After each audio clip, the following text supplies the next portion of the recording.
অবশেষে সরকারি নির্দেশ অনুসারে 3 দিন পরে নেট আসায় আমরা তো ভীষণ খুশি, আর জানি আমার সাথে সাথে তোমরাও ভীষণ খুশি হবে।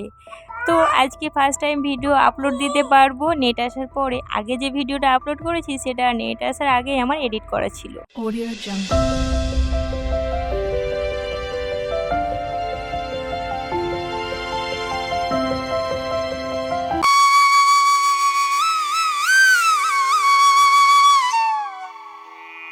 হ্যালো এভরিওয়ান, আসসালামু আলাইকুম। মা ছেলের লাইফস্টাইলে তোমাদের সবাইকে জানাই আরও একবার স্বাগত। কাছে ও দূরে যে যেখান থেকেই আমার ভিডিওটি দেখছো, আশা করি সবাই ভালো আছো এবং সুস্থ আছো। আর আমরাও আল্লাহর অশেষ রহমতে আলহামদুলিল্লাহ ভালো আছি। প্রতিদিনের মতো নিয়ে চলে আসলাম আরও একটি নতুন ঝকঝকে তকতকে ব্লগ নিয়ে তোমাদের মাঝে। সকাল সকালে ঘুম থেকে উঠেই দিদা গাছে অনেকগুলো ডাব ধরেছিল, সেগুলো বিক্রি করে দিল। কিছু ডাব রাখা হলো, কিছু ডাব বিক্রি করে দেওয়া হলো, কারণ এত ডাব তো আমরা খেতে পারবো না। আর এদিকে দানিশের পাপা চলে যাবে, তাই সকাল সকাল ওর জন্য আম্মা বানাচ্ছে নাস্তা। মানে এদিকে পায়েস বসিয়েছে, একদিকে তরকারি বানাচ্ছে, একদিকে লুচি বানাচ্ছে, আর আমি ওকে একটু চাটা রেডি করে দিচ্ছি। চাটা দিয়ে দেবো, ও চাটা খেয়ে যাবে, আর নাস্তাটা ও প্যাকিং করে নেবে, ট্রেনে খেয়ে নেবে।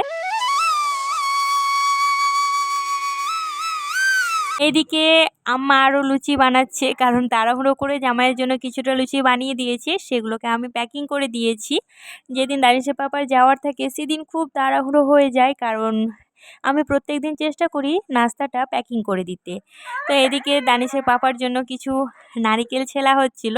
মানে আজকে যে ডাবগুলো পাড়িয়েছিল সেগুলোতে কিছু নারিকেলও ছিল, আর দানিশের পাপা বা আমার শ্বশুরবাড়ির সবাই নারিকেল খেতে ভীষণ পছন্দ করে। তাই দিদা বলল যে 2টো নারিকেল তাহলে দিয়ে দাও। তো দিদা তো এখন হাত নিয়ে সেরকম এই চিমটেটা দিয়ে ছিলতে পারে না, তাই বোনই ছিলে দিচ্ছিল। খুব সহজভাবে ছেলা হয়, আগে আমিও ছিলতাম, তবে এখন এই কাজটা বোনই করে। বাড়ির নারকেলগুলো না ভীষণ মিষ্টি হয়, তবে দোকানের কেনাগুলো কেন জানি না আমার মুখে টেস্ট লাগে না। হয়তো আমরা বাড়ির খেয়ে অভ্যস্ত, তাই যে যেটা জিনিস বাড়ির খায় তাকে বাইরের জিনিস একদমই ভালো লাগে না। দানিশের পাপা তো বেরিয়ে গেল, দানিশও ভীষণ জেদ করছিল, ভীষণ কান্নাকাটি করছিল, তাই ওকেও একটু রেডি করিয়ে দিয়েছিলাম, কিন্তু বেচারা যেতে পায়নি।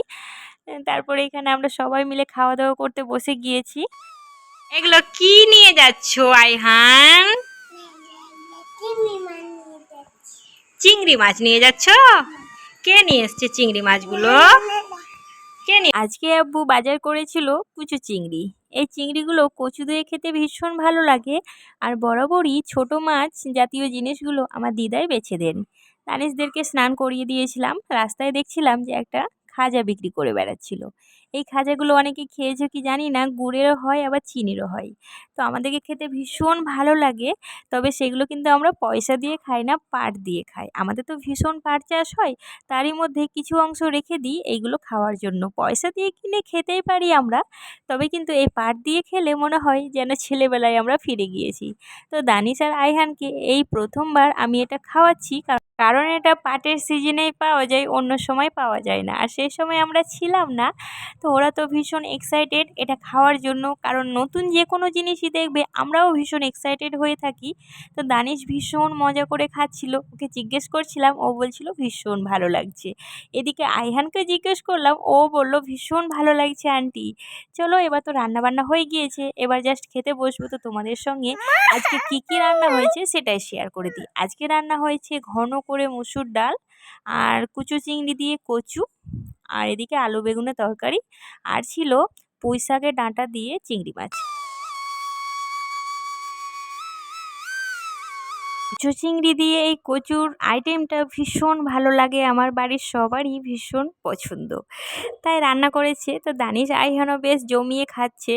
দানিশ কিন্তু এই প্রথমবার কুচু চিংড়ি খেলো, ও বেশ মজা করে খাচ্ছিল। আজকের আইটেমগুলো না দারুণ ছিল, ভাত খেয়ে তো একদম মন শান্তি হয়ে গিয়েছিল।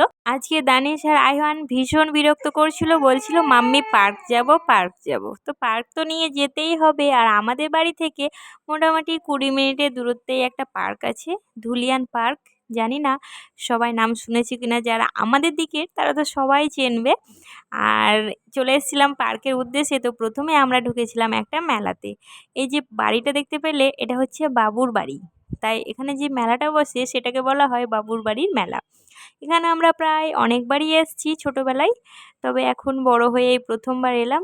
দেখো কত সুন্দর সুন্দর দোকান বসেছে, কিছু হয়তো বাচ্চাদের খেলনা, যেমন এই লাফালাফিটা এই দানিশ আর আয়হানকে উঠিয়েছিলাম, জানো 20 টাকা করে নিয়েছিল। তো দানিশ এখানে লাফালাফি করতেই পারিনি, তবুও 20 টাকাটা আমার নিয়েই নিল। আসলে দানিশ ভীষণ ভীতু, দোলনা বা এইসব জিনিসে একদমই চড়তে পারে না। তারপরে একটা ঘোড়ার জিনিসও আয়হান উঠেছিল, মানে আয়হান খুব সাহসী, এইসব জিনিসে ভীষণ উঠতে পারে। এখানে আমি ফুচকা খেয়েছিলাম, বোনও খেয়েছিল। তারপরে দানিশ আর আয়হানের জন্য একটা গাড়ি দেখছিলাম। বেশ কয়েকদিন পরেই আয়হানের বার্থডে, তো ওকে একটা বার্থডেতে ভাবলাম যে গাড়ি গিফট করা যাক। তো ওকে জিজ্ঞেস করছিলাম, ও এই গাড়িটাই পছন্দ করেছিল, তাই ফাইনালি এই গাড়িটাই নেওয়া হয়েছিল। আরও বিভিন্ন ধরনের খেলনা ছিল, তবে বেশি কিছু নিইনি। দানিশ তো নিজের গাড়িটাকে নিয়ে দৌড়াচ্ছে। আর এই যে ছোটো ছোটো ফ্লাওয়ার ভাসগুলো দেখছো, এগুলো কিন্তু ভীষণ সুন্দর লাগে দেখতে, আর্টিফিশিয়াল ফুলগুলো, কিন্তু এখন আর নিলাম না। আর এই যে দানিশের হাতে যে লাইটটা দেখছো, এই লাইটগুলো আমি কিন্তু দুটো নিয়েছিলাম, ঈদের সময় রুম ডেকোরেশনের কাজে লাগবে। মেলা থেকে অনেক জিনিসই কিনে ফেলেছিলাম, তার সাথে জিলিপিও কিনেছিলাম, কারণ মেলার জিলিপি খেতে আমি এবং আমার পরিবারের সবাই ভীষণ ভালোবাসি। তো মেলায় এসেছি, জিলিপি কিনবো না তাই কখনো হয়? মেলা ঘোরার পরেই চলে এসেছি আমরা পার্কে। এটাই তো আমাদের প্রথম গন্তব্যস্থল ছিল, তবে মেলাটা দেখে আর লোভ সামলাতে পারলাম না। প্রথমেই টিকিট কাটতে চলে গেলাম। দানিশ আর আয়হান তো এবার ফ্রি হবে, আমার বোনের টিকিট কাটতে হবে। দানিশ আয়হান 5 বছর হয়ে গেলেই ওদেরও টিকিট লাগবে। এখন তো ফ্রি ফ্রি বেশ ভালোই লাগে। তো বাইরে থেকে পার্কটা দেখতে বেশ এরকম লাগে, ভীষণ সুন্দর একটা পার্ক। আর এই পার্কটার নাম হচ্ছে ধুলিয়ান পার্ক। যেহেতু এটা ধুলিয়ানেই অবস্থিত, এই পার্কটার জন্ম হচ্ছে ওই 4 বছর মতো। তো 4 বছরে এই আমি পার্কটাতে এসেছি 3বার।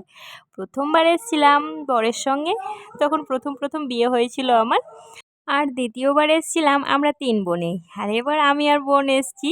তো পার্কে আসলে একটা জিনিস ভালো লাগে, একটা জায়গায় আমরা বসে থাকি আর দানিশ আয়হান ছোটাছুটি করে খেলা করতে থাকে। মানে বিভিন্ন ধরনের খেলনা থাকে, তো স্লিপার, তারপরে ঘোরাঘুরি যেগুলো হয়, বিভিন্ন ধরনের খেলনা। দানিশ তো সবগুলোতে চড়তে পারে না, ও একটু ভীতু। আর আয়হান কিন্তু প্রত্যেকটা জিনিসেই চড়ে। এই যে স্লিপারটা দেখছো, এটাতে কোনো মতেই নামতে চাইছিল না, ভীষণ কষ্ট করে নেমেছিল। শুধু স্লিপারটাতেই ও চড়ে, আর অন্য কিছুতে চড়তে পারে না। তো বেশ ভালোই লাগছিল।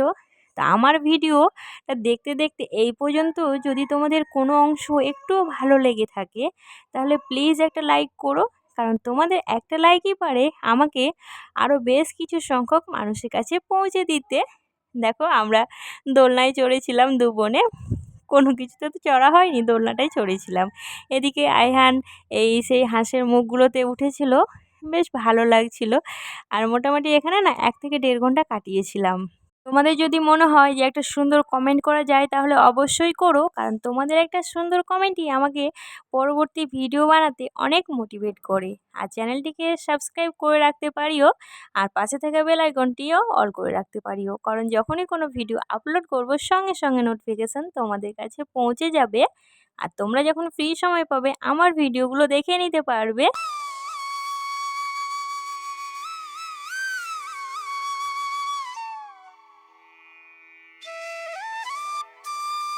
এবার তো যাওয়ার পালা, কিন্তু কোনো মতেই ওদেরকে নিয়ে যেতে পারছিলাম না, এই খেলনাগুলো ছেড়ে ওরা যেতেই চাইছিল না। তো বেরোনোর সময় একটা করে আইসক্রিমের লোভ দেখালাম, সেটা নিয়ে বেরিয়ে চলে আসলো। যদিও ঠান্ডা পড়ে গিয়েছে, আইসক্রিমটা খাওয়া উচিত নয়, তবুও দিয়েছিলাম। আর আমরা নিয়েছিলাম একটা আইসক্রিম, দুজন মিলে ভাগাভাগি করে খেয়েছিলাম। বেরোনোর সময় দেখি শাওয়ারটাও চালিয়ে দিয়েছে, কারণ এখন মোটামুটি ওই সন্ধে নেমে গিয়েছিল। আর এদিকে দানিশ খেলনাগুলো দেখে বলছিল, মাম্মি আমি খেলনা নেব, তবে মেলায় কিনে দিয়েছিলাম অনেকগুলো খেলনা, তাই আর কেনা হয়নি, কারণ পার্কের বাইরেও না ভীষণ মেলা পড়ে, ভীষণ খেলনা বিক্রি করে। আর এদিকে আমরা একটু কোকোকলা টাইপের জুসগুলো খেয়ে নিচ্ছিলাম।